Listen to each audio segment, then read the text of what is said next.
সুযোগ্য সভাপতি জনাব গুলজার আলী প্রামাণিক, আজকের এই মহৎ আয়োজনের সম্মানিত প্রধান অতিথি দুপচাচি আদমদিঘি বগুড়া ৩ নির্বাচনী আসনের সম্মানিত মনোনীত এমপি পদপ্রার্থী, দক্ষিণ এশিয়ার বৃহত্তম সংগঠন বাংলাদেশ জামাত ইসলামী মনোনীত পদপ্রার্থী, আমার অত্যন্ত কাছে জনাব নূর মোহাম্মদ আবু তাহের, বরেণ্য অতিথি জনাব সুরুজ আলী, আমার পূর্বে কথা বলেছেন নন্দিত আলেম দ্বীন, আমার শ্রদ্ধাভাজন মামা জনাব মাওলানা ইমরান উদ্দিন, আজকের মাহফিলের বিশেষ আলোচক, আমার পরে যিনি কথা বলবেন আমার সহোদর ভাই, ছোট ভাই কারি এম আব্দুল্লাহ মামুন সহ উপস্থিত হাজারাত উলামায়ে কেরাম, ফজলায়ে ইসলাম, সুশীল সমাজ, জাতির শ্রেষ্ঠ সন্তান, শিক্ষক মণ্ডলী, জাতির বিবেক, সাংবাদিক বৃন্দ, সম্মানিত মিডিয়া কর্মীবৃন্দ, প্রশাসনের দায়িত্ব নিয়োজিত কর্মকর্তা বৃন্দ, সামনে উপস্থিত দূরে কাছে বিভিন্ন স্থান থেকে ছুটে আসা কালেমার ঝান্ডাবাহী, তাওহীদের পতাকাবাহী, দ্বীন ইসলামের নরসারদুল বীর মুজাহিদ, প্রাণ প্রিয় সম্মানিত দ্বীনি ভাইরা, আড়ালে বসে আছেন শ্রদ্ধেয়া সম্মানিতা মা বোনেরা, আলোচনার সূচনায় আনুষ্ঠানিকতার মধ্য দিয়ে আমার পক্ষ থেকে আবারও দিল খোলা সালাম, আসসালামু আলাইকুম ওয়া রাহমাতুল্লাহি ওয়া বারাকাতুহু।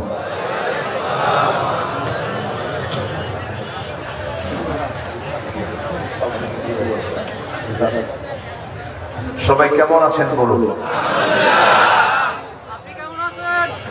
জি, আল্লাহ তাআলা আমাকে প্রশ্ন করেছেন আমি কেমন আছি। আল্লাহ তাআলা আমাকে আমার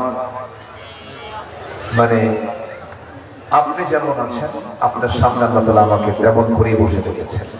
বলি আলহামদুলিল্লাহ। মহান রব্বুল আলামিনের শুকরিয়া। এই সান্ধ্যকালীন সময়, ব্যস্তপূর্ণ সময় আমরা কোরআন শোনার জন্য, দ্বীনকে বোঝার জন্য আমরা আসতে পেরেছি, জান্নাতের টুকরায় বসতে পেরেছি, কোরআনের জালসায়। যে মনিব আমাকে আপনাকে সুযোগ করে দিলেন, সেই মহান রবের শানে বলে উঠছি আলহামদুলিল্লাহ।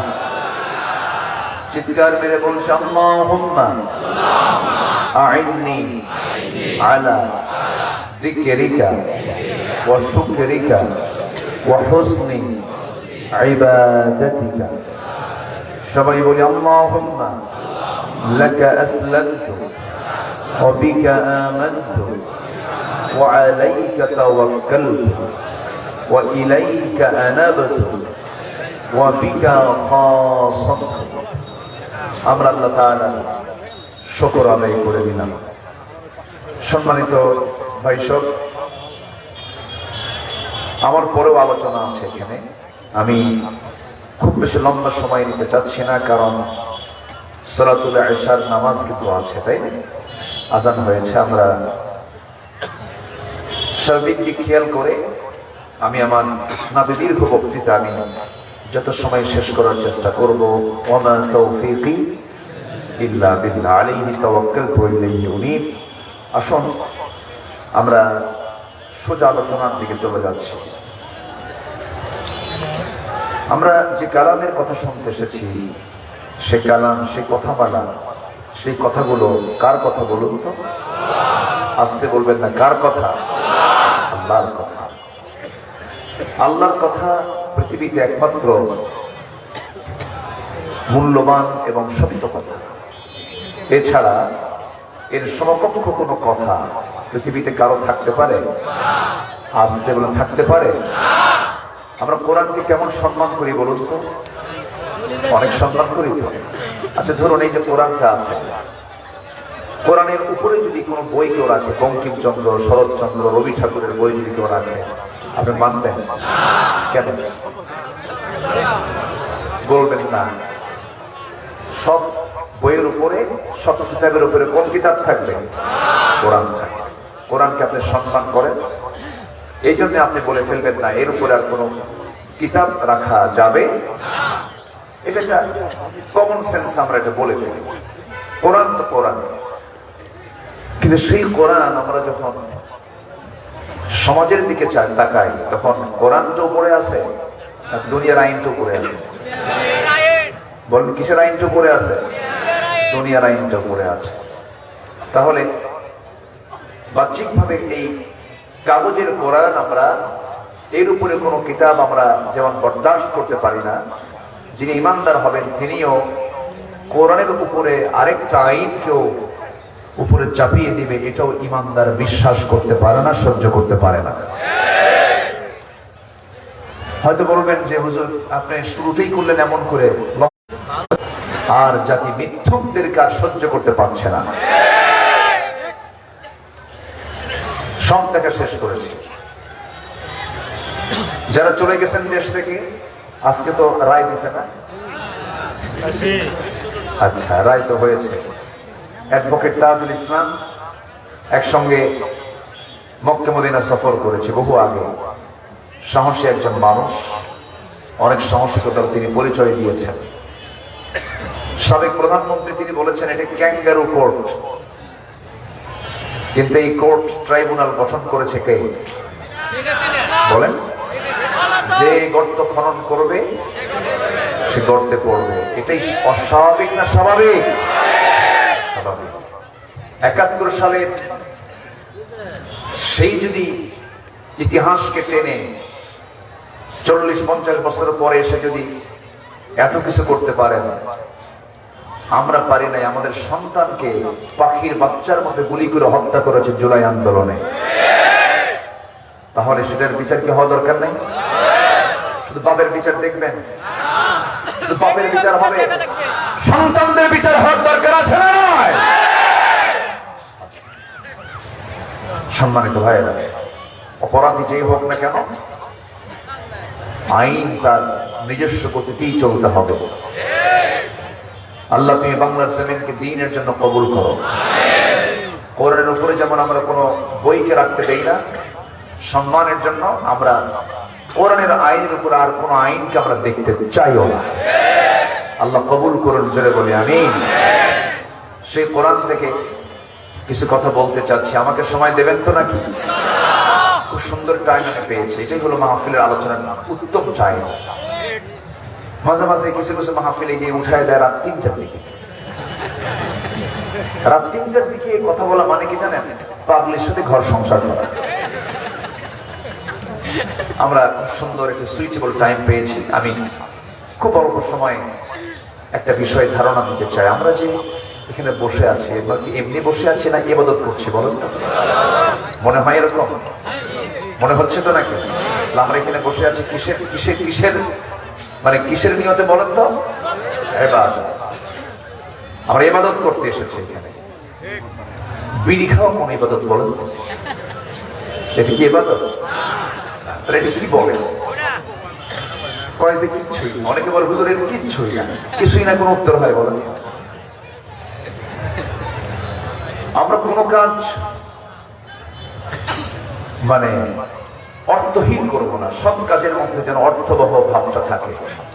আমরা এমন ভাবে সকল কাজের আঞ্জাম দেব, জোরে বলি ইনশাআল্লাহ।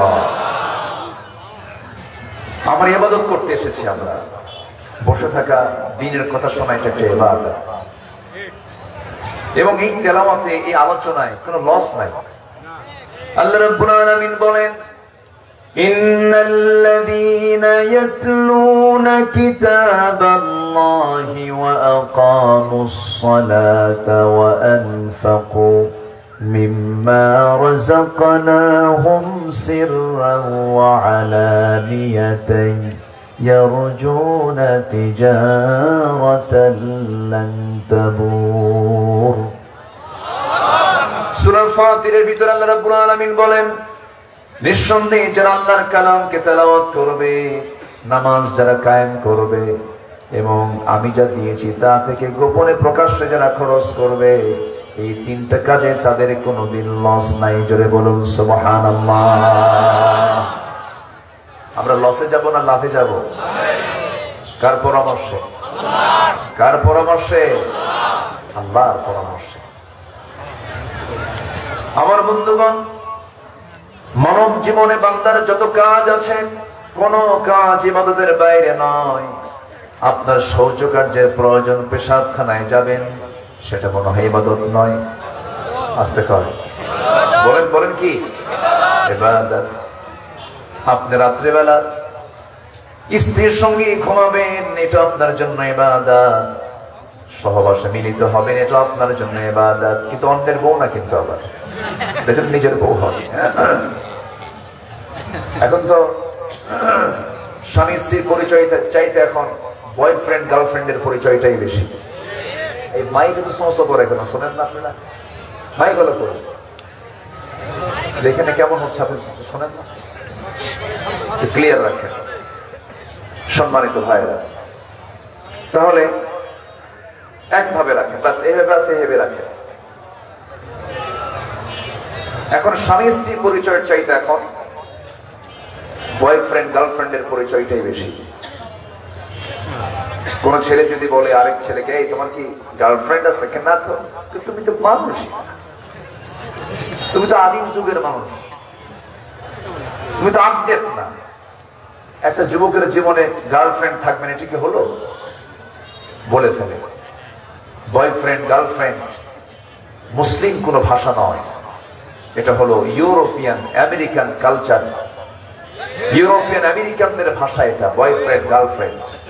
ওই দেশে ধরেন মেসি, নাম শুনছেন তো? মেসির 4টা ছেলে আছে, তার 4টা ছেলে মেয়ে আছে। গার্লফ্রেন্ডের সঙ্গে তার পরিচয়, বিয়ে হওয়ার আগে 4 বাচ্চা পেয়েছে। কি হওয়ার আগে? বিয়ে হয়ই নাই। সম্প্রতি শুনলাম যে 4 বাচ্চা হওয়ার পরে কয়েকদিন আগে নাকি বিয়ে হয়েছে। এটা হচ্ছে ওদের দেশের জন্য, ওদের কালচার এটা। কিন্তু মুসলমানদের জীবনে কি স্বামী স্ত্রীর সম্পর্ক ছাড়া কোনো গার্লফ্রেন্ড বয়ফ্রেন্ড থাকতে পারে? আসতে বলবেন না, থাকতে পারে? মাইকলা, আপনি মাঝে মাঝে এখানে এসে শুনবেন, এখানে দেখবেন যে এখানে ঠিক আছে কিনা। কমায় দিতে হবে, হ্যাঁ, আওয়াজ একটু কমানো দরকার। হ্যাঁ, সম্মানিত ভাই, তাহলে এই তো মুরব্বীও বুঝি না, কিছু বুঝি না। সম্মানিত ভাইরা, তাহলে বয়ফ্রেন্ড গার্লফ্রেন্ড এইগুলোতে যারা বিশ্বাসী, তারা কি কখনো এই দেশে ইসলাম কায়েম হোক, পর্দার বিধান জারি হোক, এটা কি চায়? আসতে বলবেন না, চায়? চায় না। সুদখোর যে সুদ খায়, ও কি কখনো ইসলামী আইন চাবে? চাবে না। মদের দোকানদার আমার দেশে 54 বছরে নামাজ কায়েমের আইন পাশ হয়েছে না সুদের আইন পাশ হয়েছে? যাকাতের আইন না মদের আইন? বিয়ের বৈধতা না বেশ্যাবৃত্তির বৈধতা? নোংরামি আইন গুলো পাশ করেছে। যারা পাশ করেছে, যারা মদের আইন, যারা মদের বোতল নিয়ে রাত পার করে, যারা নারীবাজি করে, যারা নাইট ক্লাবে দিনাতিপাত করে, আবার মাহফিল আসলে মনে হয় উনি আসমান থেকে জিবরাইল নামছেন। এরকম চরিত্র আর দেখতে চাই না। নির্বাচন আসলে পরে মাথায় টুপি লাগায় এবং আসরের নামাজ 5 বার পড়ে। কয়বার পড়ে? 5 জায়গায় গিয়ে কয়বার পড়ে? 5 বার। এগুলো হচ্ছে সিজনাল ধর্মের ব্যবসায়ী, ঠিক কিনা বলেন? আমরা এগুলো মানি না। আমরা ইবাদত করব নির্দিষ্ট দিন না সব দিন? 1 ঘন্টা না 24 ঘন্টা? 1 মাস না 12 মাস? 12 মাস। ইবাদত কি বলে? আমার বন্ধুগণ, এই ইবাদত গুলো যে আমরা করছি, শুক্রবারে জুমার নামাজে যাই, রমজান মাসে 30টা রোজা রাখি, আমার বন্ধুগণ, আমার আপনার জামল নামাগুলো দান সদকা করি, মসজিদ মাদ্রাসা বানাই, এতগুলো কিছু করি, এই সমস্ত ইবাদত গুলো আমার আপনার কখনো কবুল হবে না যতক্ষণ না পর্যন্ত আমি 10টা অপকর্ম না ছাড়তে পারবো, 10টা পাপ আমি না ছাড়তে পারবো। 10টি অন্তরায় হবে ইবাদত কবুলের জন্য। 10টা অন্তরায় আছে, এর মধ্যে 1 নাম্বার হলো প্রত্যেকটা বান্দার মধ্যে যতক্ষণ না মুনাফিকি না বাদ যাবে ইবাদত কবুল হবে না। নামাজের মধ্যে বললো ইয়াকা না'বুদু ওয়া ইয়াকা নাস্তাঈন, আল্লাহ তোমারই ইবাদত করি। বাইরে আসে করে আল্লাহর আইন বাদ দেয়, অন্যের আইনের পিছনে দৌড়ায়। আছে কিনা, আছে কিনা, আছে কিনা? এটা কি ইবাদত না ভণ্ডামি? নামাজের মধ্যে স্লোগান দিল, যখন নিয়ত বাঁধে তখন কি? আরো জোরে, আরো জোরে। যখন রুকুতে যায় তখন কি?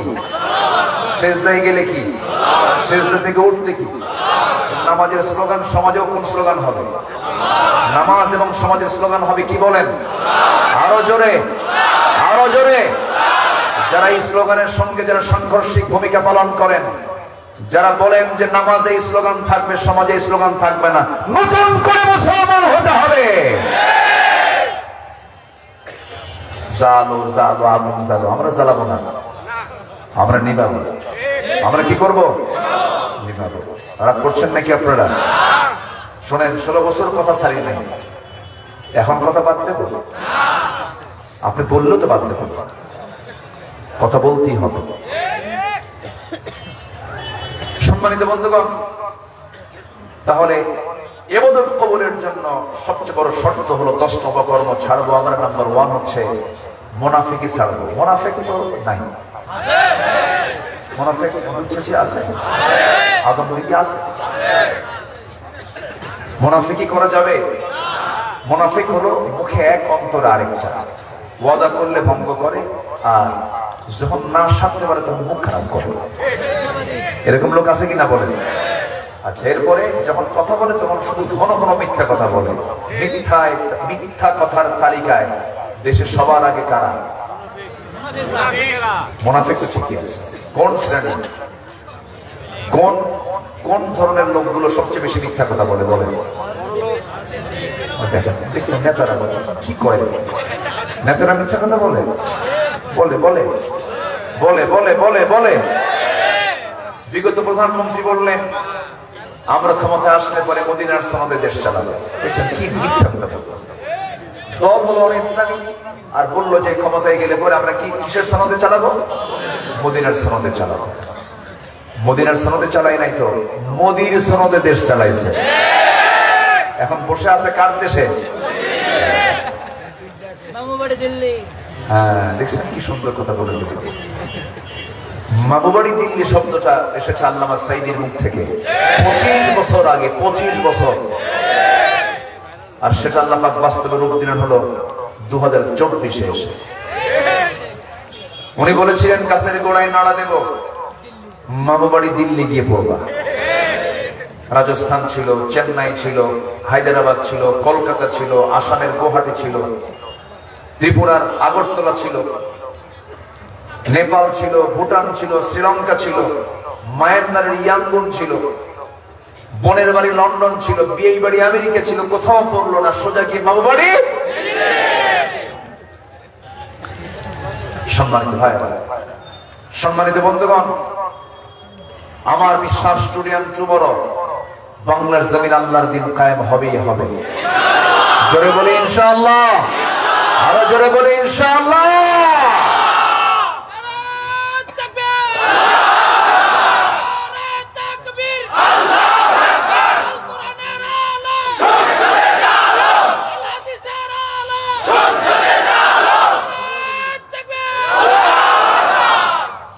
মুনাফিকি ধরবো না ছাড়বো? বলেন, মুনাফিকি ধরবো না ছাড়বো? এই এলাকায় অথবা যে এলাকায় বলি, বলুন তো কোন ওয়াক্তে মানুষ বাড়িতে বেশি থাকে? কোন ওয়াক্তে বলেন? ফজর। সবচেয়ে কম জোহরে, আসরে, মাগরিবে, এশায় কম থাকে, কিন্তু ফজরে এই ওয়াক্তে সবচেয়ে বেশি লোক কোথায় থাকে বলেন তো? সবচেয়ে কম মুসল্লি কোন ওয়াক্তে? ফজর। বাড়িতে থেকে কি করে? স্বপ্নে চতুর্থ আসমানে চলে যায় মেরাজ করতে।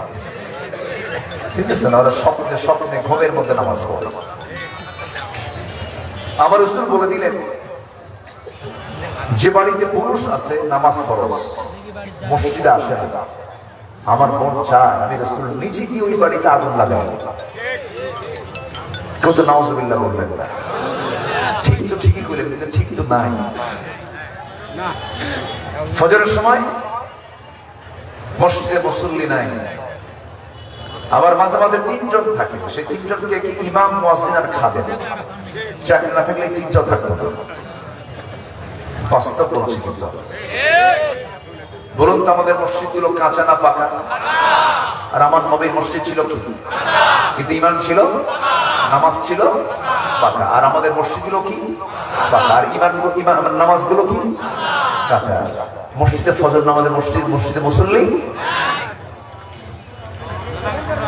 মুনাফিককে চেনার জায়গা জোহর নয়, মুনাফিককে চেনার জায়গা আসর নয়, মুনাফিক চেনার জায়গা মাগরিব এশা নয়, মুনাফিক চেনার সময় হলো ফজর। ফজরের জন্য 65টা স্পেশাল ফজিলত আছে। ফজরের শুধুমাত্র 2 রাকাত সুন্নাত নামাজটা আমার আল্লাহর কাছে খায়রুম মিনাদ দুনিয়া ওয়া মা ফিহা। রাকাতাই সালাতুল ফজর, ফজরের 2 রাকাত সুন্নাত আমার আল্লাহর কাছে দুনিয়া এবং দুনিয়ার মাঝে যা কিছু আছে তার চাইতেও বেশি দামি হলো ফজরের 2 রাকাত সুন্নাত নামাজ পড়া। নামাজের কোনো খবর নাই।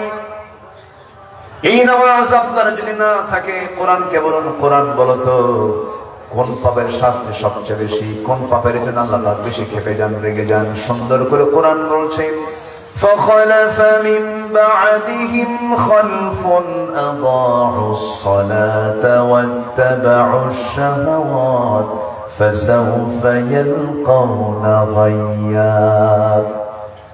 নামাজ যারা নষ্ট করবে, নফসের যারা দাসত্ব করবে, নফস যা চায় তাই যারা চাবে, এই 2 অপকর্ম যাদের মধ্যে লুকানো থাকবে, বাস্তবায়ন থাকবে, আল্লাহ বলেছেন আমি শুধু তাকে 7টা জাহান্নাম দেব না, এমন কিছু গর্ত দেব যে গর্তকে জাহান্নাম পর্যন্ত ভয় পায়, এমন ভয়ঙ্কর গর্ত।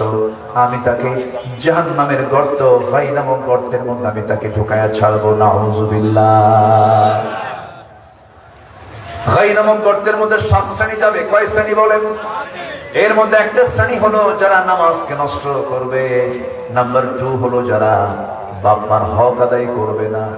মনে হয় এমন সন্তান বুঝি দুপচাচে আদম দিকে নাই? হ্যাঁ, আছে আছে আছে আছে আছে। এমন কিছু অপরাধী ওই গাই নামক গর্তের মধ্যে যাবে যারা সুদের কারবার করেছে, জেনার কারবার করেছে, বুড়া হয়েছে, জেনা বাদ দেয় না। আছে না আছে না আছে না আছে না আছে না? এই সমস্ত অপকর্মগুলো আজকে সমাজে অ্যাভেলেবেল হয়ে গেছে। পাপকে আজকে মানুষ পাপই মনে করে না, দেখেও কিছু মনে হয় না। ওই লোকের মতো যারা মেয়েকে বিয়ে দিয়েছে, ঢাকার ট্যানারির আশেপাশে, ট্যানার আশেপাশে সুগন্ধ না দুর্গন্ধ? দুর্গন্ধ। গোটা দেশের সমস্ত চামড়াগুলো সেখানে গিয়ে প্রসেস হয়, পচা গন্ধ। মেয়েকে বিয়ে দিয়ে ওই ট্যানারের পাশে যখন মেয়েকে পাঠায় দিছে তার শ্বশুর বাড়ি, মেয়ে বাপকে ফোন দিয়ে বলে, আব্বা এমন জায়গায় বিয়ে দিছো, গন্ধে থাকতে পারছি না, তাড়াতাড়ি নিয়ে যাও। 10-12 দিন পরে বাবা তার মেয়েকে ফোন দিয়ে বলছে, মা তোকে আজকে নিয়ে আসবো আমাদের বাড়ি। সন্তান বলছে, বাবা আসার দরকার নাই, আগের পচা গন্ধে এখন খুব সুগন্ধ মনে হয়। কথা বলছেন? পচা জিনিসটাই তার কাছে ভালো হয়ে গেছে। আজকের সমাজে যাকাতের কোনো ব্যবহার নাই, সুদ। ঠিক কিনা? আজকে পর্দার পরিবেশ নাই, পর্দাহীনতা, বেহায়াপনা দিয়ে পড়ে গেছে। যে দোকানে মহিলা দোকানদার, সেই দোকানে কাস্টমার কম না বেশি? আর যে সমস্ত বাপ, যে সমস্ত ভাইরা তাদের মা বোনদেরকে ওই দোকানে বসায়া, বেহায়া করে বসায় বিক্রি করে, তারা জেনার কাজ করে। আসতে কম কেন? আসতে কম কেন? হ্যাঁ, পর্দা যদি থাকে সেখানে কিছু কথা আছে। পর্দার পরিবেশে অনেক কিছুই করা যায়, তবে এরপরেও উত্তম হলো মার্কেটিংটা হলো পুরুষের জন্য। মেয়েদের অনেক কাজ আছে বাড়িতে কি কম কাজ বলেন তো? বহু কাজ বাড়িতে মেয়েদের আছে। আমার ভাইয়েরা একটু কান লাগাবেন, মনোযোগ দিয়ে শুনবেন, তাহলে এই দুপচাচি আলমদিঘি এলাকায় যত গ্রাম আছে প্রত্যেকটা গ্রামকে আপনি তালাশ করুন, মুসল্লি সবচেয়ে বেশি কোন মুসল্লি? জুমার মুসল্লি না ফজরের মুসল্লি? জুমার মুসল্লি এত বেশি জায়গা হয় না প্রথম কাতারে, সেই সমস্ত মুসল্লি গুলো যায় প্রথম কাতারে গিয়ে বসে, সারা সপ্তাহ নামাজ নাই, মোস কাটা, দাড়ি কাটা, মাথার চুলগুলো উল্লুক ভাল্লুক, এরপরে লুঙ্গিটা পড়ছে মশা, আবার ফাটাফাটি একটা পাঞ্জাবি, সুতির পাঞ্জাবি ইস্ত্রি কইরা যাই নামাজ একটা নিয়ে জায়গা দখল করে হুজুর সামলায় কথা কন, আছে না আছে না আছে না? ওগুলো মুসল্লি, ওগুলো ডাকাত। ওই সমস্ত মুসল্লির কোনো দাম নাই, ওই সমস্ত মুসল্লির কোনো পুরস্কার নাই। ফাওয়াইলুল লিল মুসাল্লিন আল্লাযীনা হুম আন সালাতিহিম সাহুন আল্লাযীনা হুম ইউরাউনা ওয়া ইয়ামনাউনাল মাউন। জোরে বলুন আল্লাহু আকবার। ওই সমস্ত মুসল্লির ধ্বংস হয়ে যান যারা লোক দেখানো নামাজ পড়ে, অবহেলা করে নামাজ পড়ে।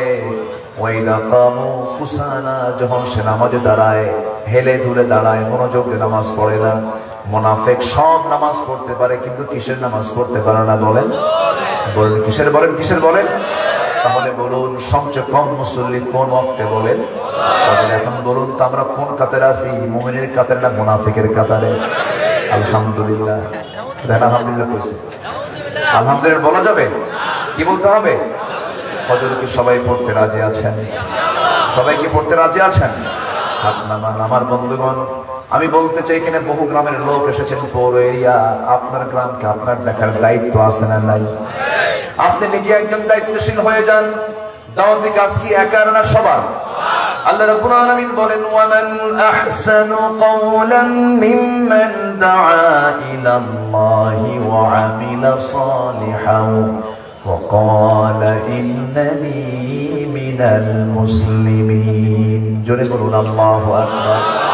তার কথার চাইতে উত্তম কথার কার হতে পারে? যে বান্দাগুলো মানুষকে আল্লাহর দিকে ডাকে, ওয়া আমিলা সালিহান, নিজে ভালো কাজ করে। নিজে কি কাজ করে? ভালো কাজ করে। লিমা তাকুলুনা মা লা তাফআলুন, সেই কথা তুমি কেন বলতে যাও যেটা তুমি নিজে করো না? আল্লাহ পাক এটাকে পছন্দ করেন না, এই জন্য বলছেন ওয়া আমিলা সালিহান, দাওয়াত দেয় আল্লাহর দিকে, নিজেও ভালো কাজ করে। আর বুক উঁচু করে বলে প্রথম পরিচয়, আমি বাঙালি, বাংলাদেশি না মুসলমান। বলেন আমরা কি? আমরা কি? বলেন বলেন বলেন আমরা কি? এই 16 বছর শুধু বাঙালির জিকির করছে। কিসের জিকির করেছে?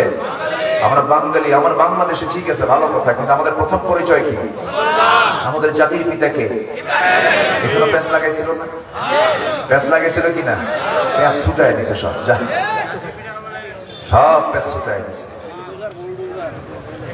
জাতির পিতা হওয়া সস্তা না। বিড়ি খায় জাতির পিতা হওয়া যায়? বিড়ি খাওয়া দেখছেন? দেখছেন ভোক্কা টানা? দেখছেন কি কি টানটা টানছে?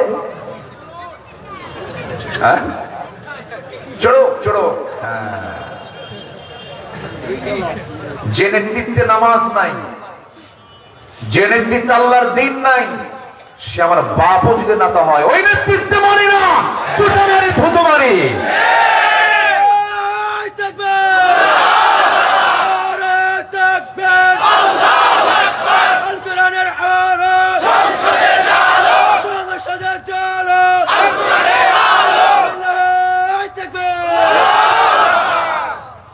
মাশাআল্লাহ, ভালো। ওমরের স্বভাব। বলি আলহামদুলিল্লাহ। মার খাইছি বহু, আর মার খাবো না আমরা। মার খাওয়াও সুন্নত, মার দেওয়াও সুন্নত, ঠিক কিনা? রাসূল মার খাইছেন নাকি? মক্কায় খাইছেন, মদিনা এসে দিয়েছেন, আমরা এখন দেওয়ার সময় এসেছে আমাদের। খালি মার খাবো নাকি? সবাই আল্লাহ বলছেন কুল্লা বানান, গিরাই গিরে সাইজ কর। কোরআনে আয়াত আছে না নাই? আয়াত আছে না নাই? বেশি বাড়াবাড়ি করবা, ইসলামের বিরুদ্ধে কথা বলবা, ঝাঁটা পেটা করবো। কোন সুযোগ বাতিলদের দেওয়ার কোন সুযোগ নাই। বাতিল তো বাতিল। বাতিল কি? বাতিল। বাতিল কখনো কাছের হতে পারে না। মুনাফিকি ধরবো না, ছাড়বো? বলেন। তাহলে মাহফিল আল্লাহু আকবার, নামাজ আল্লাহু আকবার, মাঠে মিছিলে কি বলেন? আরো জোরে বলেন, আরো জোরে বলেন। আমাদের রব কে? বলেন আমাদের রব কে? আমাদের আইনদাতা কে? আমাদের নেতা একজন মুহাম্মদ সাল্লাল্লাহু আলাইহি ওয়াসাল্লাম। বাস, এর বাইরে আমাদের যাওয়ার কোনো সুযোগ নেই। কিন্তু কিছু কিছু মানুষ আছে, বুজুর্গি দেখে মনে হয় বিশাল বড় বুজুর্গ। না না, আল্লাহ বলছেন ওয়া মিনান নাসি মান ইয়াকুলু আমান্না বিল্লাহি ওয়া বিল ইয়াউমিল আখির ওয়া মা হুম বিমুমিনিন। মানুষের ভিতরে কিছু মানুষ আছে যারা বলে ঈমান এনেছে, আল্লাহর উপরে পরকালকে বিশ্বাস করেছে, কিন্তু না না, আল্লাহ বলছেন ওয়ামা হুম বিমুমিনিন, প্রকৃতপক্ষে তারা কখনো মুমিন হতে পারে না। নবীর পিছনে ইক্তেদা করেছে, নবীর বিরুদ্ধে মসজিদে দেরার তৈরি করে ফেলেছে। আসেন, এরকম আছে না? আমার নবীর বিরুদ্ধে আন্দোলন করেছে, আবার নবীর পিছনে নামাজও পড়েছে। বদরের উস্কানি দাতা মুনাফিক, উহুদের উস্কানি দাতা মুনাফিক, খন্দকের উস্কানি দাতা মুনাফিক চক্র সারা জীবন বেশি কষ্ট দিয়েছে রাসূলকে মুনাফিকেরা। সেই মুনাফিক আমার দেশেও আছে না নাই? আমরা ধর্মীয় মূল্যবোধে বিশ্বাসী, কিন্তু গাঁজা খায়া সিট হয়ে বসে থাকে। ধর্মীয় মূল্যবোধ, এটা দিয়ে জান্নাত পাওয়া যাবে না। ধর্মীয় মূল্যবোধ মানে একমাত্র ধর্ম দিয়ে, ইসলাম দিয়ে সবকিছু চলার নাম ধর্মীয় মূল্যবোধ। তা করছেন নাকি আপনারা? আমার বন্ধুগণ, নবীজি সবচেয়ে বেশি পেরেশান হয়েছেন মুনাফিকের দ্বারা। এই জন্য আল্লাহ রাব্বুল আলামিন রাসূলকে স্পেশাল বলে দিলেন, ইয়া আইয়ুহান নাবিয়্যু জাহিদিল কুফফারা ওয়াল মুনাফিকিন ওয়াগলুয আলাইহিম ওয়া মাআওয়াহুম জাহান্নাম ওয়া বি'সাল মাসীর। জোরে বলুন আল্লাহু আকবার। হে নবী, আপনি জিহাদ ঘোষণা করুন, সংগ্রাম ঘোষণা করে দিন কাফিরদের বিরুদ্ধে, মুনাফিকদের বিরুদ্ধে। মুনাফিক কোনো কাফের নয়, মুনাফিক কোনো মুশরিক নয়। মুনাফিক এক শ্রেণীর মুসলিম নামদারি, যারা কালেমাও পড়ে, নামাজও পড়ে, রোজাও রাখে, কপালেও কালো চিহ্ন, কিন্তু চরিত্র হলো মুনাফিক। আছে না নাই? আছে না নাই? সব নামাজ পড়বে, কিন্তু কি নামাজ পড়তে পারবে না? ফজর। আমি প্রত্যেক গ্রাম থেকে যারা এসেছেন সবাইকে বলবো, গ্রামের ভিতরে ফজর নামাজ বাস্তবায়ন কমিটি করবেন। যুবকরা তোমরা করবা, যুবকরা তোমরা এগিয়ে আসলে পরে দেশ এগিয়ে যাবে। যেমন এগিয়ে এসেছো, একদম দুপুরবেলা গিয়ে গণভবনের লাঞ্চ করছো, মুরগির রান খাইছো, ঠিক কিনা বলেন? যুবকরা তোমরাই পারবা সবকিছু চেঞ্জ করে দিতে। যুবকরা পৃথিবীকে গড়তে পারবে, পৃথিবীকে ভাঙতে পারবে। যুবকরা কোরআনটা বুকে নাও, নামাজটা লালন করো, গ্রাম কমিটি তৈরি করো, নামাজ কমিটি তৈরি করো, ফজর নামাজ বাস্তবায়ন কমিটি, গ্রামের তালিকা করো, কোন বাড়িতে কোন পুরুষের জন্য নামাজ ফরজ। একদিন, দুদিন, 3 দিন, 4 দিন, 5 দিন, 7 দিন, 10 দিন দাওয়াত দিবা, সুন্দর করে বুঝাবা, কখনো ধমক দিবা না। উদউ ইলা সাবিলি রাব্বিকা বিল হিকমা, হিকমতের প্রজ্ঞার জ্ঞান যার নাই, সে দাওয়াত দিতে ব্যর্থ হয়ে যাবে। ধমক দিয়ে দাওয়াত হবে না। দাওয়াতের জন্য দাওয়াত আগে দরকার না ধৈর্য আগে দরকার? বলেন কি আগে দরকার? একজন নবীর মধ্যে খুব রাগ ছিল, সেই নবীর নাম কি বলেন? আল্লাহ পাক তাকে ততদিন পর্যন্ত নবুয়ত দেন না যতদিন না তার ধৈর্য না কমেছিল। খুব রাগ, পোকা মানলি বারদের মতো জ্বলে। কোন নবী বলেন? কোন নবী? থাপ্পড় মানলি মানুষ মরে। একদিন 2 বছর বয়সে মূসা ফেরাউনকে থাপ্পড় মেরেছিলেন। 2 বছর বাচ্চার থাপ্পড় খায় সিট হয়ে পড়ে, বলে, ও আসিয়া, এটাই হবে আল্লাহর পয়গম্বর মূসা। কেন? ওর থাপ্পড় ওইটি বলে দেয় এটা আল্লাহর নবী হবে। আসিয়া বলছেন, স্বামী আমার এত ভয় করেন কেন? আপনি তো রব। বলতেছেন না, টের পাইছি 2 বছর বাচ্চার যে থাপ্পড় খাই না, এটা মনে হয় না 2 বছর বাচ্চা, ওকে মেরে ফেলে দেব। আসিয়া বলছেন, স্বামী আমার, আপনি যদি 2 বছর বাচ্চার থাপ্পড় খায় শীত হয়ে পড়েন, এই কারণে যদি মেরে ফেলেন, জনগণ যখন জানবে আপনার সম্মানটা কোথায় যাবে? কে? তাই তো আসিয়া কাউরে কইও না, ও থাকুক, আল্লাহকে ঠিক আছে বাসুক। সুবহানাল্লাহ। অসম্ভবকে সম্ভব করেন কে? কে করেন? কে করেন? কে করেন? শত্রুকে ঘরে লালন করেন কে? ফেরাউনের শত্রু হলো মূসা, কিন্তু সেই মূসাকে ফেরাউনের ঘরে ধীরে ধীরে বড় করলেন। আমার বন্ধুগণ ধীরে ধীরে বড় হতে লাগলেন, কিন্তু থাপ্পড় মারা যার স্বভাব, অভ্যাস, মাঝে মাঝে তো প্র্যাকটিস হয়ে থাকে। একটু বড় হয়েছে, এক যুবক বেয়াদবি করে বারবার প্রচন্ড রাগ উঠে গেছে, রাগের ঠেলায় হাত আগায় দিয়েছেন, মারছেন থাপ্পড়। কিছু কিছু লোকের হাত আগে চলে না, মারছে থাপ্পড়। থাপ্পড় মারার সঙ্গে সঙ্গে মরে গেছে। এবার সঙ্গে সঙ্গে মুসা বলছেন, আরে কি কাণ্ড হয়ে গেল, আমি ওকে শাসন করার জন্য থাপ্পড় মারলাম, তুই ঠিক হয়ে যা, কিন্তু মরে গেছে। আমি তো মারার নিয়তে মারি নাই, মেরে ফেলার জন্য মারি নাই। আল্লাহ, মার্ডার কেসের আসামি আমি নই, তুমি আল্লাহ, তুমি মারছো। আল্লাহু আকবার। মুসা, তোমার থাকা যাবে না, দেশ ছাড়ো, হিজরত করো। ইব্রাহিম আলাইহিস সালাম হিজরত করেছেন, মুসা আলাইহিস সালাম হিজরত করেছেন, আমার নবী মুহাম্মদ সাল্লাল্লাহু তিনিও হিজরত করেছেন। আল্লাহর পয়গম্বররা আরামে দিন যাপন করতে পারেন না। আশাদুন নাসি বালাউল আম্বিয়া ফাল আমসাল সুম্মাল আমসাল। প্রত্যেক মানুষের মধ্যে সবচেয়ে বেশি বালা মুসিবতের সম্মুখীন হয়েছে আল্লাহর নবীরা। আগুনে ফেলে দেওয়া হয়েছে কোন নবীকে বলেন? বলেন বলেন বলেন। সমুদ্র বক্ষে নিক্ষেপ করে মাছের পেটে রেখেছেন কোন নবীকে বলেন? এত মুসিবত এসেছে, তারপরও তারা বলেছেন, আল্লাযীনা ইযা আসাবাতহুম মুসিবাতুন ক্বালু ইন্না লিল্লাহি ওয়া ইন্না ইলাইহি রাজিউন। জোরে বলুন আল্লাহু আকবার। যত মুসিবত, যত বালা এসেছে, সব জায়গায় তারা আল্লাহর উপরে তাওয়াক্কুল করেছেন, আল্লাহর উপরে ভরসা করেছেন। মুসা আলাইহিস সালাম থাপ্পড় মারলেন, থাপ্পড় মারার সঙ্গে সঙ্গে মরে গেছে, হিজরত করতে বাধ্য হলো। আল্লাহ বলছেন, যাও, দেশ ছাড়, তোমাকে মেরে ফেলবে, তোমাকে বাঁচাবে না। চলে গেলেন যেদিকে চোখ চলে যায়। চলতে চলতে মাদিয়ান নামক এলাকায় চলে গেছেন, কূপের ধারে দাঁড়িয়েছেন, প্রচন্ড ক্ষুধা। কূপের ভিতর থেকে পানি তুললেন, পান করলেন, জীবনের শক্তি ফিরে পেলেন। সামনের দিকে তাকায় দেখেন, সামনে দুটো মহিলা সামনে বালতি নিয়ে দাঁড়ায় আছে। কি মুশকিলা, কি প্রবলেম, তোমাদের এখানে দাঁড়ায় আছো কেন? কূপ থেকে পানি নেব, নিয়ে যাও। পারবো না, ঢাকনা টান দিতে বহু পুরুষ লাগবে, শক্তি নেই আমাদের, আমরা নারী মানুষ, মহিলা মানুষ। আল্লাহ পাক দৈহিক শক্তি পুরুষকে বেশি দিয়েছেন না নারীকে বেশি দিয়েছেন? দোষ কার? আল্লাহ। আল্লাহ ওরা কয় সমান অধিকার চাই। সমান অধিকার হবে কেমনে? গায়ের শক্তি কার বেশি? কার বেশি? সমান সমান হলে সংসার হতে বলে, সমান সমান হলে সংসার হতো। তুইও যা, আমিও তাই, তুইও যা, আমিও তাই। সমান সমান হবে না তো কখনো, খালি ঘুষা ঘুষি হবে, খালি ঘুষা ঘুষি। আমার বন্ধুগণ বললেন, ঠিক আছে, বালতি দাও। সাহায্যকারীর ভূমিকায় চলে গেলেন, বালতি নিলেন, কূপের ধারে গেলেন, ঢাকনায় টান দিলেন। যে ঢাকনা টান দিতে 7 থেকে 8 জন যুবকের প্রয়োজন হয়, বাম হাতে ধরলেন আল্লাহর পয়গম্বর মুসা। আল্লাহ প্রত্যেক পয়গম্বরকে দৈহিক শক্তিশালী করেছিলেন। বাম হাতে ধরলেন, সিটকে পড়ে গেল। 14 হাত দূরে গিয়ে সিটকে পড়লো। দুই মহিলা থরথর করে কাঁপে, আর এটা মানুষ নন কিছু, এটা কি বাবা, এত শক্তিশালী কবিউল আজিজ।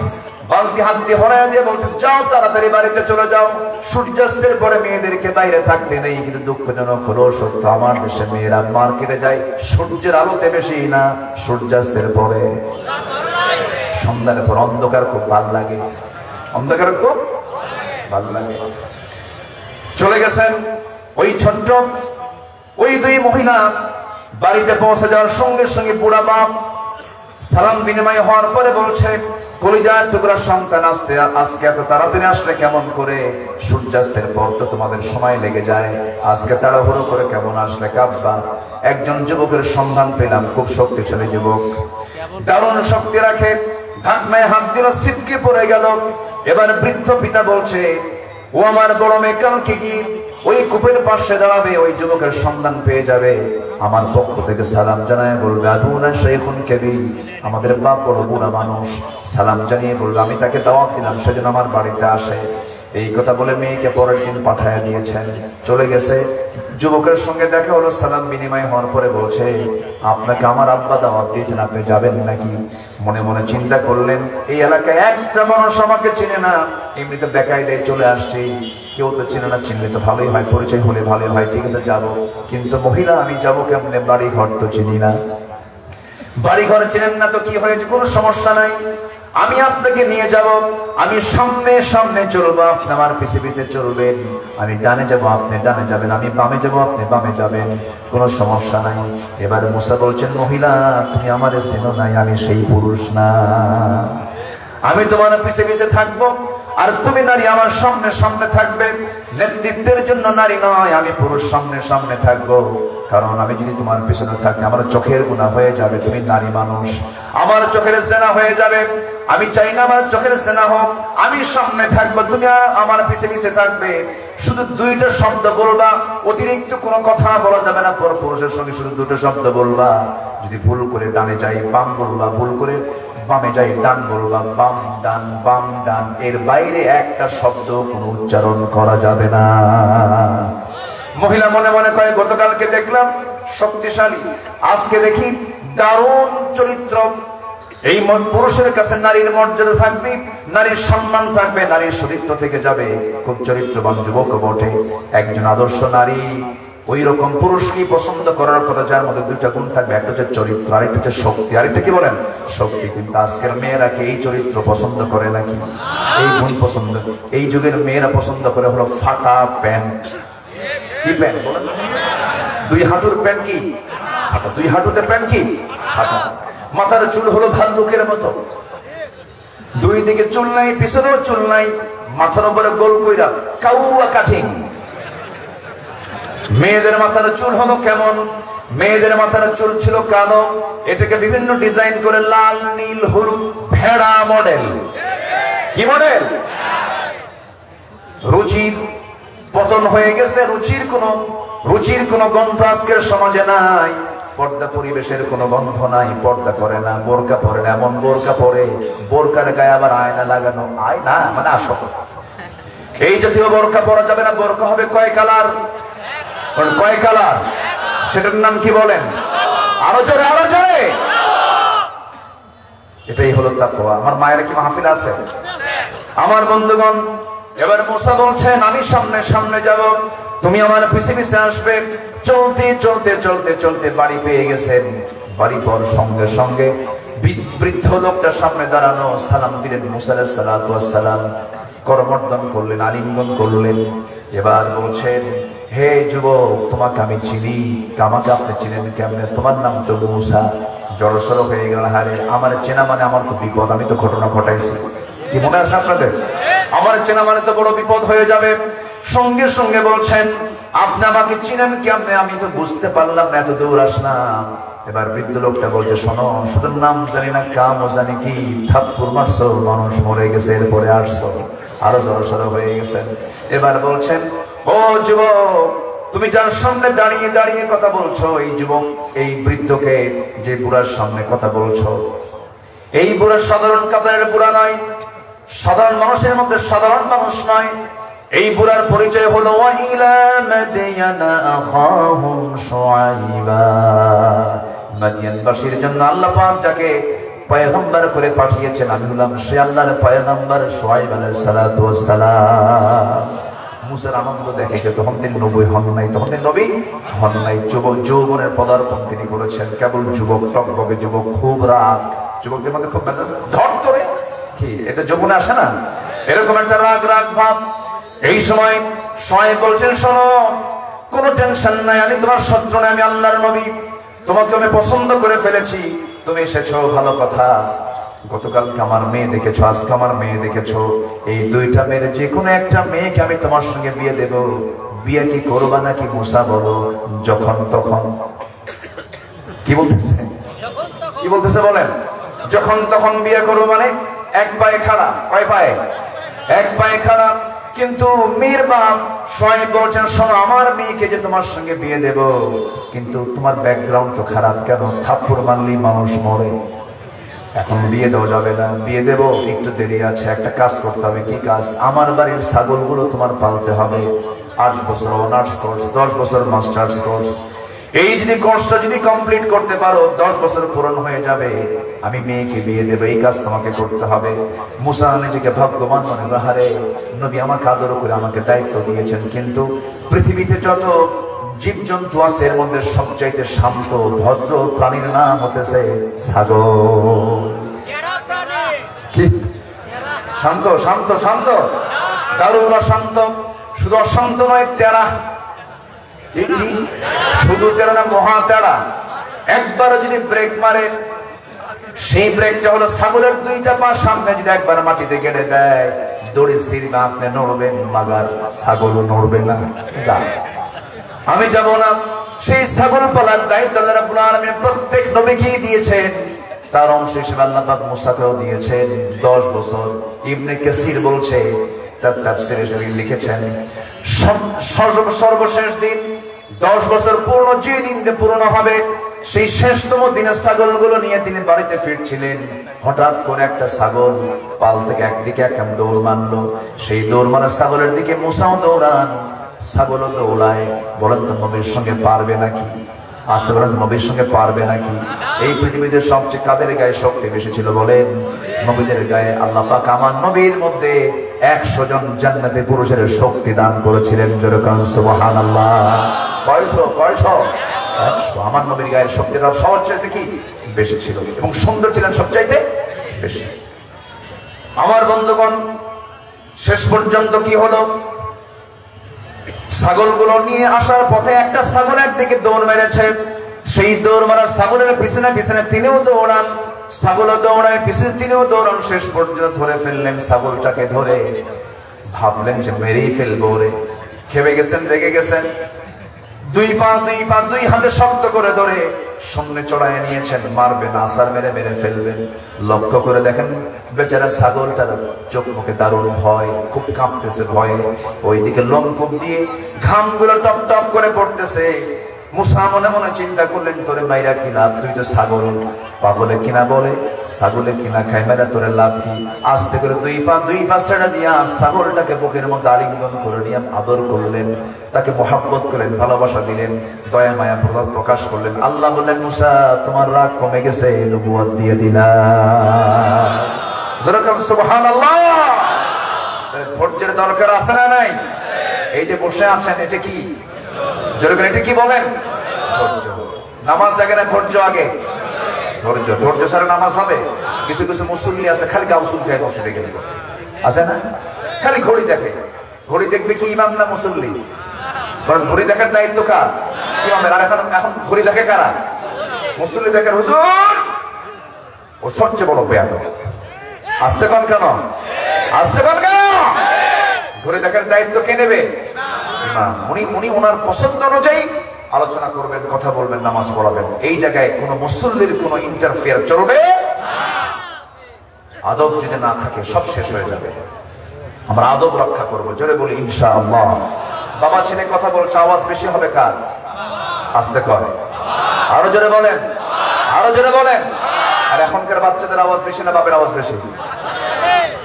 বেশি বলছো বাপ।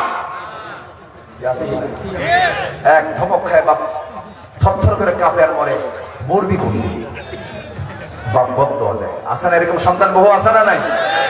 ছুরি নিয়ে বাপকে মারতে আসে। কেন আসে জানেন? এগুলোর কারণ আছে। এগুলোর কারণ হলো শিক্ষাটা ইসলাম দিতে পারি নাই, কোরআন সবক দিতে পারি নাই। এই কোরআনের সবক যে সিনায় থাকবে, আমি হলফ করে বলবো পৃথিবীর কোন বৃদ্ধাশ্রমে কোন আলেমের বাপকে দেখতে পাবেন না, কোন হাফেজের বাপ মাকে দেখতে পাবেন না। বাংলাদেশের গাজীপুরে যান, আমি পরিদর্শন করেছি, ভিজিট করেছি। ওখানে কোন আলেমের বাপ নাই, আলেমের মা নাই। আচ্ছা, সেখানে ইঞ্জিনিয়ারের বাবা, ডাক্তারের মা, বড় বড় অফিসারের মা, বিসিএস ক্যাডারের মা, ওরা ওদের মাকে নিয়ে বউর সাথে একসঙ্গে থাকতে লজ্জা পায়। বউ খিটখিট করে, সন্তানরা খিসখিস করে। কিন্তু ইসলাম যদি থাকতো, সন্তানদেরকে সেই সুযোগই দিত না। আমার মা আগে, তোরা পড়ে। ঠিক কিনা? কোরআনকে প্রশ্ন করুন, কোরআন বলে দাও। টাকা পয়সা দিয়েছি, কোথায় খরচ করবো আল্লাহ বলে দাও। 1 নাম্বার খরচের খাতটা কি? ইয়াসআলুনাকা মাযা ইউনফিকুন কুল মা আনফাকতুম মিন খায়রিন ফালিল ওয়ালিদাইনি ওয়াল আকরাবিন। জোরে বলুন আল্লাহু আকবার। খরচ করবে কোথায়? 1 নাম্বার হলো বাপ মার জন্য, এরপরে নিকটতম আত্মীয় স্বজনদের জন্য, এই জন্য আমার বন্ধুগণ, আমাকে আপনাকে সিদ্ধান্ত নিতে হবে, আমি ভুল করেছি, দিনগুলো শিখে নেব, ইসলাম শিখে নেব, কোরআন শিখে নেব। সন্তানদেরকে কোনো ক্রমে দিনে শিক্ষা ছাড়া আগে অন্য শিক্ষার দিকে নিয়ে যাব না। ডাক্তার হবে, হাফেজ ডাক্তার হবে, ইঞ্জিনিয়ার হবে, হাফেজ ইঞ্জিনিয়ার হবে, এরপরে জজ হবে, হাফেজ জজ হবে, এমপি হবে, আলেম এমপি হবে, ইঞ্জিনিয়ার হবে, আলেম ইঞ্জিনিয়ার হবে, এরপরে মেজর হবে, হাফেজ মেজর হবে, ডাক্তার হবে, হাফেজ ডাক্তার হবে। এরকম করে করে যদি সব জায়গায় এরকম ইলমিওয়ালা লোকগুলো যদি সেটেল হয়ে যায়, অন্তত সেই ইঞ্জিনিয়ার কখনো রডের বদলে কখনো বাঁশ দেবে না। কি কথা কি বুঝতেছেন? কথা কি বুঝতেছেন? আল্লাহ বোঝার তৌফিক দান করুন, জোরে বলি আমিন। তাহলে প্রত্যেকটা গ্রামে আমরা ফজর নামাজ বাস্তবায়ন কমিটি গড়ে তুলবো ইনশাআল্লাহ। সবাইকে রাজি আছেন? যদি আজকের মাহফিলের ফলাফল যদি দেখেন যে জুমার মুসল্লির চাইতে ফজরের মুসল্লি মসজিদে বেড়ে গেছে, ভাবতে হবে আপনার গ্রাম হয়ে গেছে মাদক মুক্ত, নেশা মুক্ত একটা আদর্শের গ্রাম হয়ে গেছে। আল্লাহ কবুল করুন, আল্লাহ কবুল করুন, আল্লাহ কবুল করুন। আমি শেষ করে দেব, আলোচনা চালাবো, জোরে বলি ইনশাআল্লাহ, আর জোরে বলি ইনশাআল্লাহ। আমরা মুনাফিক হব না মুমিন হব? মুনাফিক কোন নামাজ পড়তে পারে না? মনে আছে তো? মনে থাকবে তো? আল্লাহ আল্লাহ আল্লাহ। আপনি কি রাগ করতেছেন নাকি আমার কথায়? আমরা কিন্তু নিজেরাই ধরা খেয়ে যাই মাঝে মাঝে। ওমরে ফারুক একদিন মাঝে মাঝে, ওমরে ফারুক রাদিয়াল্লাহু তাআলা আনহু, আচ্ছা ঠিক আছে, হ্যাঁ আসবে তো, কি যেন বলতেছিলাম ভুলে গেলাম।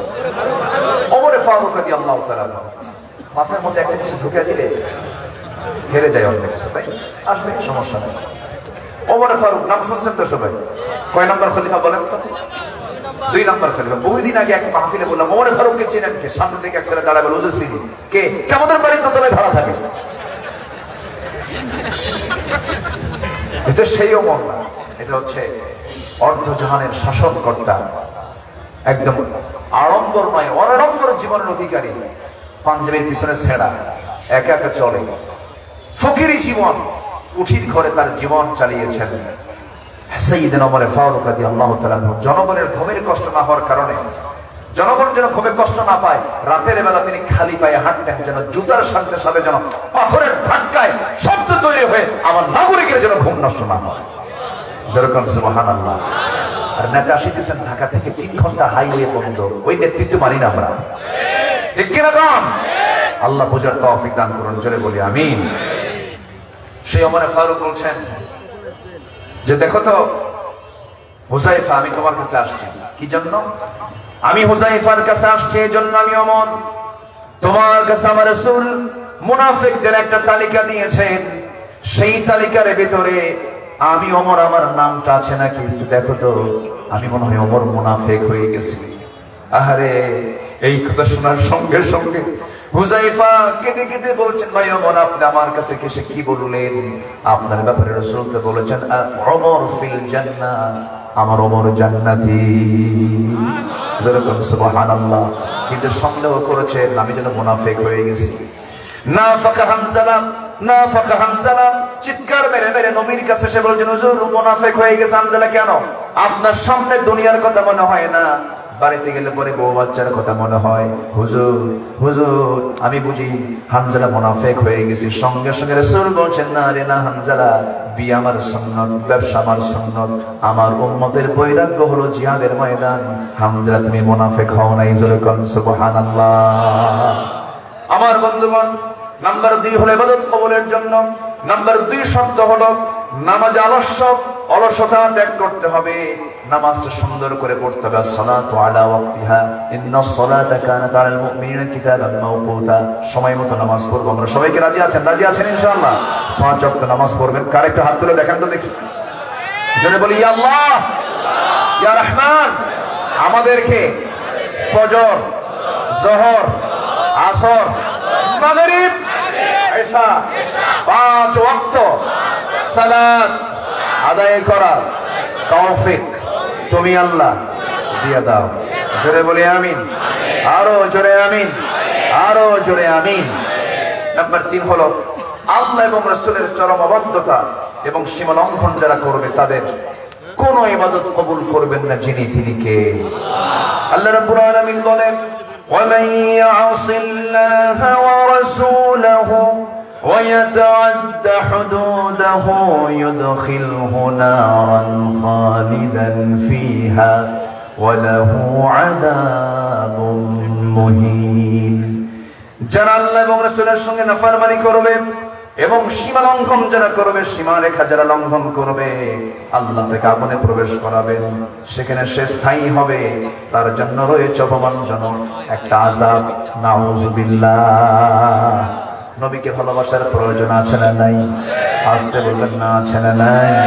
একজন পাগল সাহাবী দিন গ্রহণ করেছেন। দিন গ্রহণ করার কারণে আপন চাচা বাপ ছেড়ে গেল, সামনে দাঁড়িয়ে বলছে, ভাতিজা শুনলাম তুমি নাকি কালিমা পড়েছো। তিনি বলছেন আপনি শুনবেন কেন? আপনি দেখেন, আশহাদু আল্লা ইলাহা ইল্লাল্লাহু ওয়াহদাহু লা শারীকা লাহু ওয়া আশহাদু আন্না মুহাম্মাদান আবদুহু ওয়া রাসূলুহু। হেদায়েতের মালিক কে? আসতে বলবেন, হেদায়েতের মালিক কে? আল্লাহ। চাচা কালিমা পড়ে নাই, ভাতিজা কালিমা পড়ে নিয়েছে। এবারে চাচা বলছে, ভাতিজা সব ছাড়বো কিন্তু বাপ দাদা ছাড়বো না। বাপ দাদাও সোর, আমিও সোর। এরকম আছে না? কিছু লোক আছে না, আমার বাপ যে দল করে গেছে সেই দলকে আর ছাড়া যায়? আমার বাপও জাহান্নামে, আমিও জাহান্নামে। যা যেরকম, নাউযুবিল্লাহ। এটা করা যাবে না। সঙ্গে সঙ্গে ভাতিজা বলছে, চাচা আপনার বাপ আপনার দাদা ভুল পথে ছিল, গোমরা ছিল, আমি তো গোমরার পথে যাবো না, আমি কালিমা পড়ে নিয়েছি। এবারে চাচা থাপ্পড় মেরে সন্তানটাকে বাড়ি থেকে ফেলে দিয়া রক্তাক্ত করে এবার বলছে, তোর সমস্ত সম্পত্তি সবাইকে নিয়ে, সব কমের লোককে ডেকে নিয়ে জোর করে আদায় করে ছাড়বো। এবার ভাতিজা মুচকি হাসি মেরে বলে, চাচা সম্পদটা আপনি দেখলেন, কিন্তু আমার ইমানের কাছে সম্পদের কোনো মূল্য নাই, জোরাজুরি করার দরকার না, আমি আপনার ভাতিজা আব্দুল্লাহ অনায়াসে দিয়ে দিলাম। রাগ কমে নাই। এক পর্যায়ে পরনের লুঙ্গিটা পর্যন্ত খুলে নিয়েছে, উলঙ্গ করে ঘর থেকে রাস্তায় বের করে দিয়েছে। সে আব্দুল্লাহ মার দরজায় গিয়ে নক দিয়ে বলছেন, মা দরজা খুলো, আমার দিকে তাকাইও না। কালিমা গ্রহণ করেছি, দিন গ্রহণ করেছি, নবীকে মেনে নিয়েছে, নবীর আনুগত্য গ্রহণ করেছি, আমাকে উলঙ্গ করে আমার চাচা ঘর থেকে বের করে দিয়েছে। আমার গায়ে কোনো কাপড় চোপড় নাই। বাবা মা দেখো তো, ঘরের মধ্যে কোনো সামান্য কিছু কাপড় যদিও থাকে আমাকে সতর্ক ডাকতে হবে। এই কথা বললেন। মা ঘর থেকে এক খন্ড কাপড় তার হাতে দিয়ে দিল। সে এক খন্ড কাপড় দিয়ে কোনো মতো সতর্ক ঢাকলেন আব্দুল্লাহ। এবার বলছেন, মা পৃথিবীর কোন দরবার ভাল লাগে না, আমার শ্রেষ্ঠ দরবার আমার নবীর দরবার। মা আমার জন্য দোয়া করো। আমি রওনা দিলাম। শীতকাল, প্রচন্ড শীতের ভিতরে একাকী রওনা দিয়েছেন, পায়ে হেঁটে রওনা দিয়েছেন, চলে গেছেন মদিনায়। নবীর হুজরাখানার সামনে, দরজার সামনে গিয়ে করাঘাত করছেন, নক করছেন। আমার নবী যে দরজা খুলে দেখেন থরথর করে কাঁপতেছে একজন যুবক, গায়ে কোনো কাপড় চোপড় তেমন নাই। কিচ্ছু বললেন না, ভিতরে ঢুকলেন। আমার নবীর ব্যবহৃত সুন্দর দুইটা জুব্বা আস্তে করে বাইরে বের করে দিয়ে বলছেন, আব্দুল্লাহ জুব্বা পড়ো। হুজুর আমার চাচা আমার শরীর থেকে কাপড় চোপড় খুলে নিয়েছে। রাসূল বলছেন, তোমার চাচা তোমাকে উলঙ্গ করে বিদায় করে দিয়েছে, আর বিশ্বনবী তোমার গায়ে তার নিজের গায়ের জুব্বা উপহার দিয়ে দিয়েছে। কোনো টেনশন নাই। আব্দুল্লাহ তুমি কি বলতে চাও বলো? তুমি কিছু চাও নাকি আল্লাহর কাছে? হ্যাঁ চাই। কি? আল্লাহ যেন আমাকে মৃত্যুর রাসরাত শহীদ হিসেবে কবুল করে নেন। আমার নবীজি দুহাত উঁচু করে আল্লাহর দরবারে দোয়া করছেন, ও আল্লাহ আমার কলিজার টুকরা আব্দুল্লাহর জান মালকে তুমি আল্লাহ কাফের বেঈমানদের জন্য হারাম করে দাও। আল্লাহু আকবার বলেন। এই দোয়াটা যখন করলেন সঙ্গে সঙ্গে আব্দুল্লাহর মন খারাপ হয়ে গেল। আব্দুল্লাহ বলে ফেললেন, ইয়া রাসূলুল্লাহ আমি চাইলাম কি, আপনি করলেনটা কি? আমি তো শহীদ হতে চাই, আপনি যদি আমার জান মাল কাফের বেঈমানদের জন্য হারাম ঘোষণা করে দেন আমি শহীদ হব কেমনে? রাসূল বলছেন, আব্দুল্লাহ রে বুঝতে ভুল, তুমি এমন চিন্তা করো কেন? শাহাদাতের তামান্না যদি লালন হয়, ওয়া ইম্মা তাআলা ফিরাশিহি, তোমার মউত যদি বিছানায় হয়ে থাকে আল্লাহ তোমাকে শহীদের দরজা দিয়ে দিবেন। আব্দুল্লাহ চিন্তা করো না, যাও কোরআন দিলাম, আসহাবে সুফফায় সদস্য হয়ে যাও। জোরে জোরে কোরআন পড়েন, চিৎকার করে কোরআন পড়েন। এই অবস্থা দেখে সাহাবীরা বিরক্ত হয়ে নবীর কাছে এসে নালিশ করলেন, হুজুর নতুন একজন সাহাবী আসছে, কে? আব্দুল্লাহ। জোরে জোরে কোরআন পড়ে, সেজন্য আস্তে আস্তে কোরআন পড়ে রাসূল বলছেন, আব্দুল্লাহর ব্যাপারে তোমরা কিছু বলতে যেও না, কারণ আব্দুল্লাহ ঈমান আনতে নিয়ে আমাকে মহব্বত করতে গিয়ে দুনিয়া বিক্রি করে সেই ঈমানটাকে টিকে রেখেছে। জোরে কোন সুবহানাল্লাহ। আব্দুল্লাহ জোরে জোরে পড়ুক, কেউ বাধা দিও না। আমার নবীজি তাকে কাছে কাছে রাখতেন।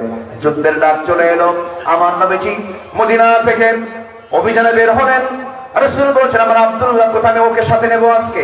সাথে নিয়ে রওনা করলেন, চলে গেলেন সেই অভিযানে। অভিযান শেষ হয়ে গেল, ফেরত আসার সময় আমার নবীর এখানে সংবাদ আসলো, হুজুর আপনার প্রিয় সাহাবী আব্দুল্লাহ মারাত্মক আহত, মারাত্মক অসুস্থ। রাসূল বলছেন, আমরা আব্দুল্লাহর সেবা করো, শুশ্রূষা করো। 3 দিন পর আমার নবীর কাছে নিউজ চলে আসলো, হুজুর আপনার প্রিয় সাহাবী কলেজের টুকরা আব্দুল্লাহর দুনিয়াতে নাই।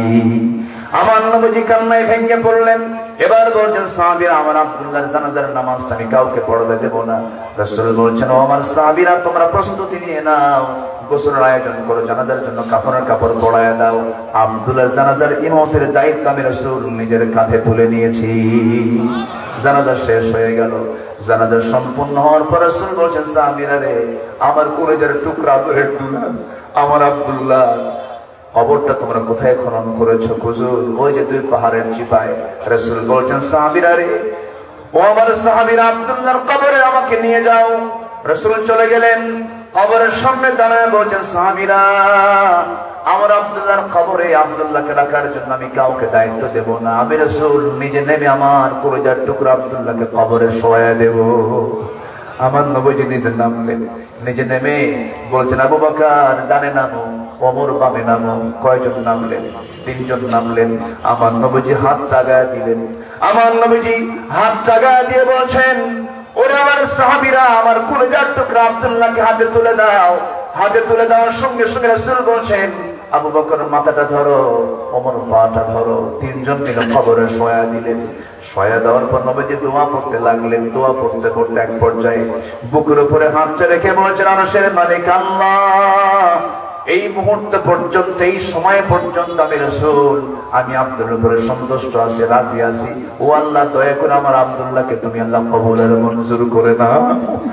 আমার নবীজি এমন করে যখন দোয়া করছিলেন, সেই সাহাবী, যে সাহাবীর নাম সাদ বিন আবি ওয়াক্কাস, সমুদ্র তরঙ্গ ঘোড়ায় চড়ে পাড়ি দিয়েছিলেন। সেই সাদ বিন আবি ওয়াক্কাস রাদিয়াল্লাহু তাআলা আনহু চিৎকার মেরে হাত উঁচু করে আল্লাহর সামনে দোয়া করে বলছেন, আরে পোড়া কপাল আমি সাদ, আজকে যদি আমি জীবিত সাদ না হয়ে যদি ওই কবরের বাসিন্দা হতাম, কত ভাগ্য আমার ভালো হতো। যে কবরবাসীকে দাফন করার জন্য আমার পৃথিবীর সেরা সেরা মানুষ 3 জন তার কবরে নেমে যায়। জোরে কোন সুবহানাল্লাহ। আমার ভাইরা, এই জন্য নবীর আনুগত্য আমরা করব, ঈমানকে আমরা লালন করব, যত্ন করব। আমার বন্ধু, ইবাদত কবরের শর্ত হলো 10টা। কয়টা বলেন? 10টা। 3 নাম্বার, 4 নাম্বার, 4 হলো আল্লাহর সঙ্গে শিরিক করা। শিরিক করলে দোয়া কবুল হবে না, ইবাদত কবুল হবে না।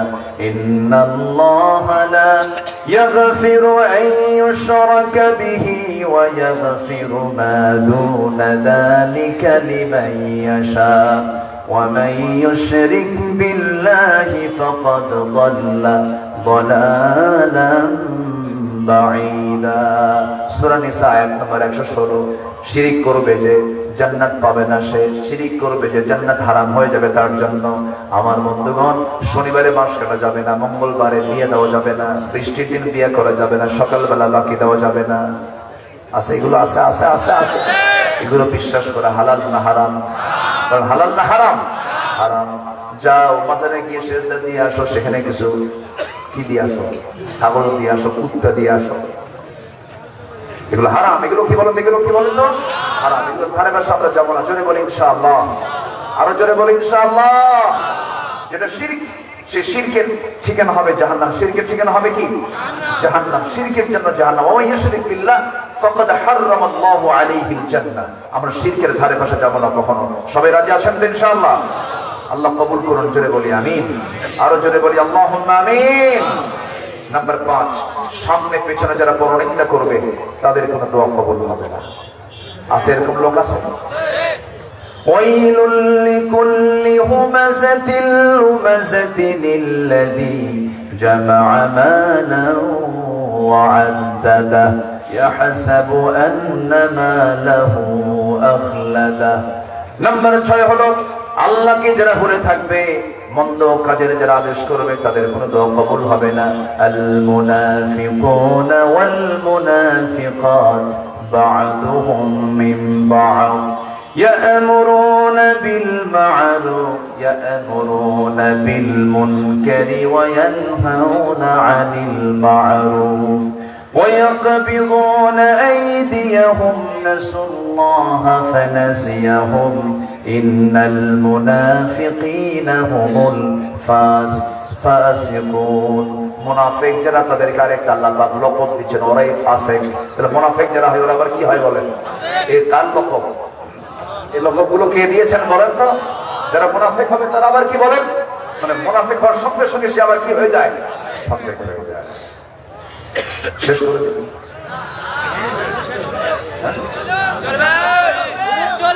চালাবো আলোচনা, চলো হুজুর বলো।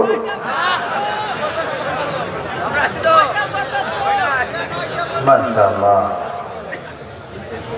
যে আজকের মাহফিল, মাশাআল্লাহ আমি খুবই খুশি হয়েছি, এত দ্রুত আপনারা মাহফিলে চলে আসছেন। আলহামদুলিল্লাহ বলেন, জোরে বলি আলহামদুলিল্লাহ। মাহফিল এমনই হওয়া উচিত।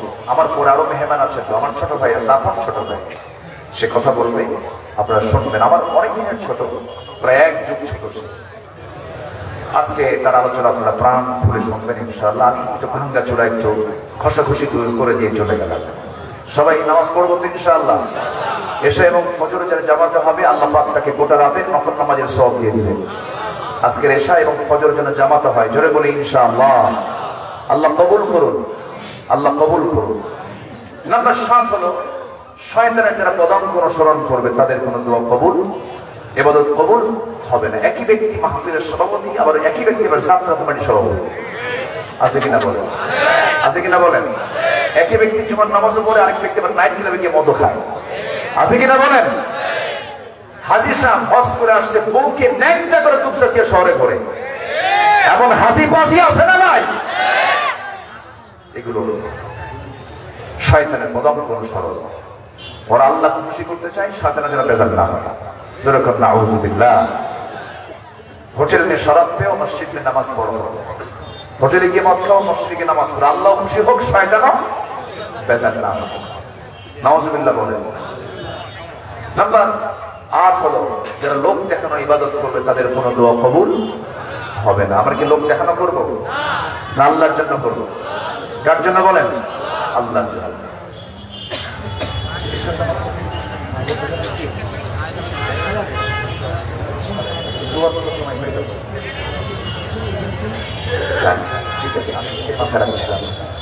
আমি এতটা খুশি আপনাদেরকে পেয়ে, আমি চরম আনন্দিত। একটা লোকের কোনো নড়াচড়া নেই, পিন পতন নীরব হয়ে কোরআন শুনছেন, বলি আলহামদুলিল্লাহ। এই জন্য এক দুঃখে চাদক থেকে যেন বিজয়ের জন্য একটা ধ্বনি আমি শুনতে পাচ্ছি, বলি ইনশাআল্লাহ। এক কথাই বলি, নূর মোহাম্মদ আবু তাহের চিনেন তো নাকি? আমার চোখে, আমি আমার চোখে যতটুকু পাই, একজন ভাগ্যবান, জ্ঞানী, বুদ্ধিদীপ্ত একজন যুবকের নাম, বলি আলহামদুলিল্লাহ। সূরাতে ছোট মানুষ, সূরাতে কি ছোট্ট মানুষ, দেখে শুনে মনে হয় যে কেন যেন, কিন্তু যে মরিচের ঝাল বেশি দেখি এত বড় না ছোট, তাও কি সোজা না উল্টা? উল্টা। তো ছোট জিনিসের ঝাল একটু বেশি হয়। আল্লাহ আমার আজকের মাহফিলে যিনি প্রধান অতিথি, উনি দোয়া চেয়েছেন, এই জন্য আমি বলে ফেললাম, সবাই তার জন্য দোয়া করবেন। আল্লাহ যেন আমার নূর মোহাম্মদ আবু তাহের ভাইকে দ্বীনের জন্য কবুল করে নেন, জোরে বলি আল্লাহুম্মা আমিন। সম্মানিত ভাইরা, 9 নম্বর হচ্ছে যারা কুফরি করবে, তাদের ইবাদত কবুল হবে না। যেহেতু রেকর্ড হয়, কথা বলবো, রেকর্ডের জন্য ফিনিশিং কথা একটু বলা দরকার। আর ইউটিউবার যারা এসেছেন আজকের মাহফিলে, মাশাআল্লাহ অনেক ভালো, তারা অনেক ভালো, কিন্তু কিছু কিছু জিনিস একটু কালো বানান। সেটা হলো একটু যদি ভুল ভাব হুজুররা বলতেও পারেন, হয় না? 2 ঘন্টা বক্তৃতায় কথা বেশি, যার ভুল বেশি তার, এটা হতেই পারে। ভুল যেটা হয় ইউটিউবাররা করে গেলে এই ভুলটাই ফরওয়ার্ডে দেয়, দেখুন হুজুরের কি কাণ্ড, এই আছে কিনা বলেন? এটা করবেন না, এটা কখনো করবেন না। এটা অনেকে জন্য বিশাল একটা মান সম্মানের বিষয় হয়ে দাঁড়ায়। মান সাতারা মুসলিমান সাতারাহু আল্লাহু ইয়াওমাল কিয়ামাহ, যে ব্যক্তি কোনো মুসলমানের দোষকে অনিচ্ছাকৃত একটা দোষ হয়ে গেছে, ভুল হতে পারে, যে আড়াল করবে আল্লাহ পাক কিয়ামতের দিন তার দোষকে আড়াল করবে। আমি আমার এই 26 বছর 25-26 বছর আমি চেষ্টা করেছি, আমি আজ পর্যন্ত আমি এটা মাথায় রাখি, মঞ্চে উঠে আমি 1000 বার ভেবে একটা শব্দ চয়ন করার চেষ্টা করি। আমি ভাবি যে আমার প্রত্যেকটা কথা রেকর্ড কে করছেন? আসতে বলবেন না, কে করছেন? যদি কোনো কথা পাই বলি, না পাইলে চুপ থাকি। আশেপাশে অজানা কোনো কথা যেন আমাদের মুখ থেকে না বের হয়, কোনো খারাপ যেন কোনো শব্দ যেন মুখ থেকে না বের হয়। জোরে বলি আল্লাহুম্মা আমিন। এক মহিলা সেদিন আমার ফোন দিয়ে বলে, হুজুর আমার স্বামী না সকালেও তালাক দেয়, বিকেলেও তালাক দেয়, আমি কি আসি না? না, এটা কি কোনো কথা বলেন? এগুলো কি কোনো আচরণ? ইমানদারদের আচরণ এগুলো হবে? হবে না। ইমানদারদের কথা হবে অত্যন্ত তাৎপর্যপূর্ণ, প্রাসঙ্গিক, মজবুত কথা হবে। দলিল লেখক যেমন দলিল লিখতে নিয়ে খুব ভাবনা চিন্তা করে লেখেন, দাগ number, CS number, MRM number, সব নাম্বার গুলো ঠিক মতো যেমন লেখেন, ইমানদাররা যখন জবান দিয়ে কথা বলবে তখন চিন্তা আগে না কথা আগে? চিন্তা আগে, এরপরে কথা। নাম্বার 10 হচ্ছে, 9 হচ্ছে কুফরি করা যাবে না। নাম্বার 10 হলো আল্লাহর সাথে মিথ্যা দৃঢ় অঙ্গীকার করে আবার তবঙ্গের সাথে ভঙ্গ করা। এই যে আচরণ থেকে আল্লাহ পাক আমাদেরকে হেফাজত করুন। সম্মানিত ভাইয়েরা, সম্মানিত বন্ধুগণ, আমি একটু সবার কাছে আরজ রাখবো, এই মাহফিল প্রত্যেক বছর হোক। সবাই কি চান আপনারা এই মাহফিল প্রত্যেক বছর হোক? সবাই কি চান? যদি চান, একটু আমি সোজা কথায় বলি, যারা আসছেন দয়া করে যে যা পারেন 2, 4, 5 কেউ উঠবেন না। এদেশে আবার একটা ওষুধ আছে, শ্রোতা তাড়ানোর একটা ওষুধ, কি জানেন? কারেকশন শুরু করলি শ্রোতা আর বলতে হবে না, শ্রোতা এমনি দৌড় মারে। কিন্তু আমি এই দৃশ্য আমি আজকে এখানে দেখতে চাই না। সবাই থাকবেন, দেন বা না দেন, প্রত্যেকের পকেটে, নিজ নিজ পকেটে, অন্যের পকেটে, নিজ নিজ পকেটে যে যা পারি, 2, 4, 5, 10, 20, 50, 100, 500। যদি কারোর কাছে টাকা না থাকে, বিড়ি থাকলে বিড়িও দেন। মানে আমি কথার কথা বললাম, আমি মানে দেওয়ার গুরুত্ব বুঝালাম। বিড়ি দিয়ে না, আমরা যে যাবে কই ব্যাগ কোথায়, ব্যাগ কই, ব্যাগ তো দেন না এ পর্যন্ত। সেকেন্ড করে সুবহানাল্লাহ আলহামদুলিল্লাহ,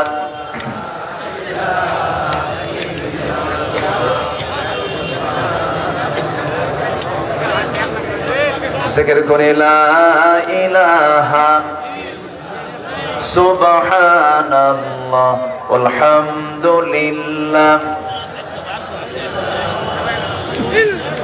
আরো জোরে আল্লাহু আল্লাহ আল্লাহু আল্লাহ। কেউ উঠবেন না, কেউ যাবেন না। আমরা মাহফিলের সমাপ্তি কিন্তু এখনো করিনি। আমার পরের মেহমান আছে, আলোচনা করবেন। আপনারা সবাই বসুন।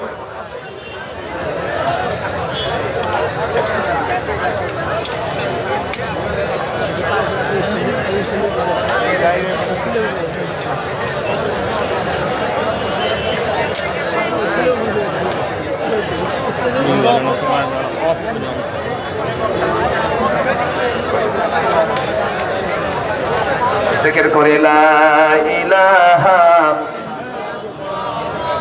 লা ইলাহা সুবহানাল্লাহ আলহামদুলিল্লাহ।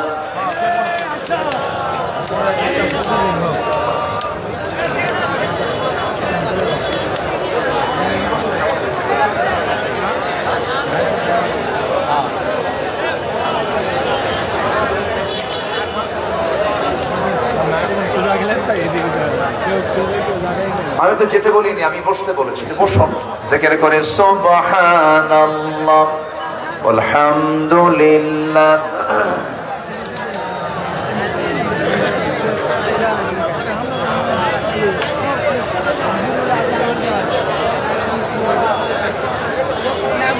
সম্মানিত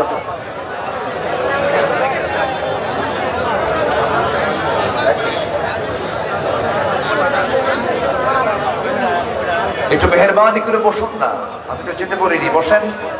যিনি যাচ্ছেন তার কি দোয়ার প্রয়োজন নাই? দোয়ারও তো প্রয়োজন আছে, একটু বসেন, একটু মেহরবানি করে বসেন। আচ্ছা, নামাজের জন্য কি বিরতি দিবেন না নামাজ শেষে হবে বলেন?